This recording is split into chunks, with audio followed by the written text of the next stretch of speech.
Ira Epstein, and here we are with your morning flash update. And this update is for Wednesday. We're at the 29th of October, 2023, 8:15 a.m. Central Time, and what an interesting morning. Another extension of the rally we've been getting, selling off a little, about 7 ticks from the high in the S&P, handles they call it. You're about 60 points off the high here, up there. And, you know, traders, it's one after the other saying get ready for a breakout in the small cap because they're so far behind the other indices. At some point, they will be right.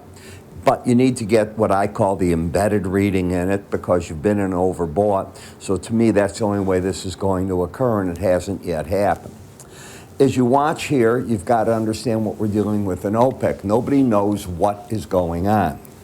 Will the meeting take place tomorrow, the 30th of November, online between the OPEC members? First question.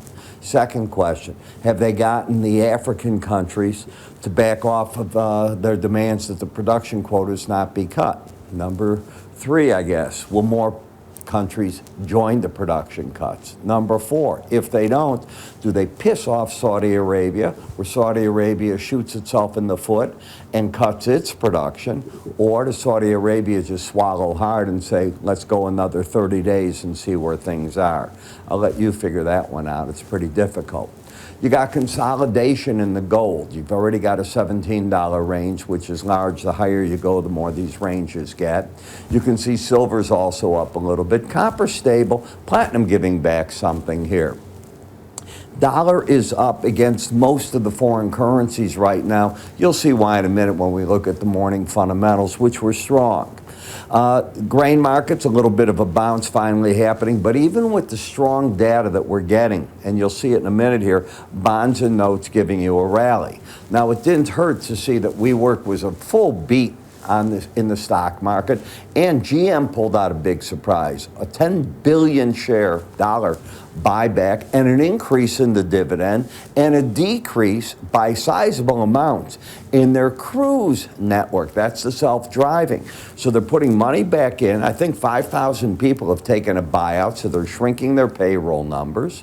They're giving a buyback on shares, and now they're increasing dividend. The market's got to love that. Mary Barr is going to be on Bloomberg this morning. You might want to watch that.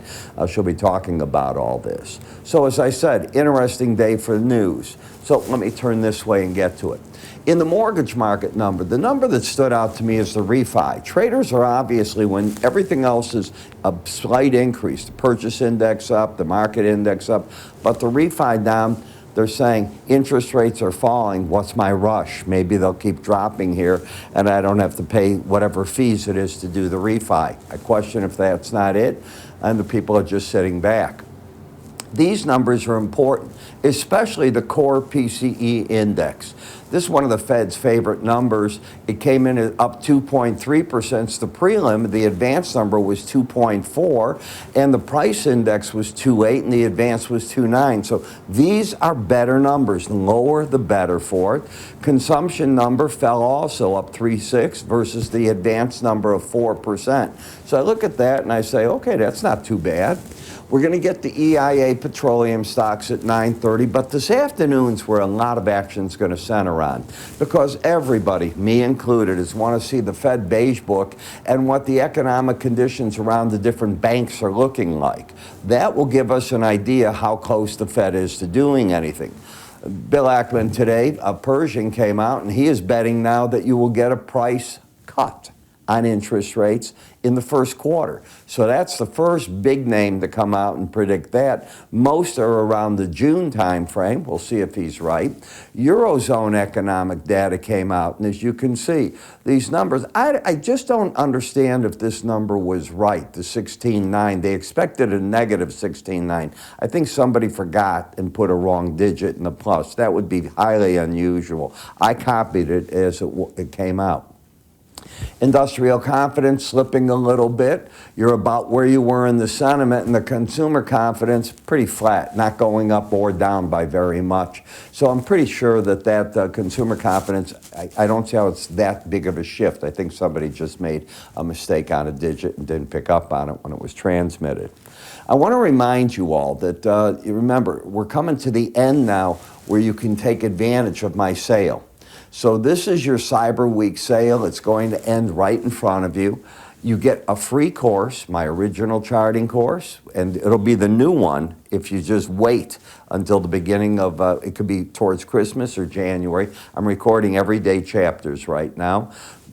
I think one of the best courses I've ever done, my Bollinger Band course and the Outside Day course.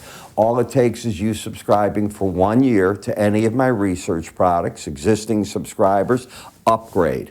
And that's what we do. I've already covered it in other videos, so I'm not going to do that. How do you get to this? Well, for those of you that are already subscribers and want to upgrade, go to your member login.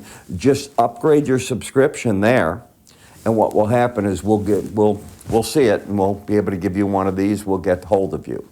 For the rest of you, move your cursor right up here into this link. Give it a click. And I do send out emails if you're on my mailing list. So look for those. Now, I haven't done a webinar in a long time, and I doubt that I'll do one the rest of the year. I'll kick those off next year. I'm going to use the rest of the month to finish my charting course. But I will do some special reports along the way. So look for those. Those will happen. I want to finish a bit more of the recordings I'm doing. And as soon as I get some free time, I'll hit it. One final thing.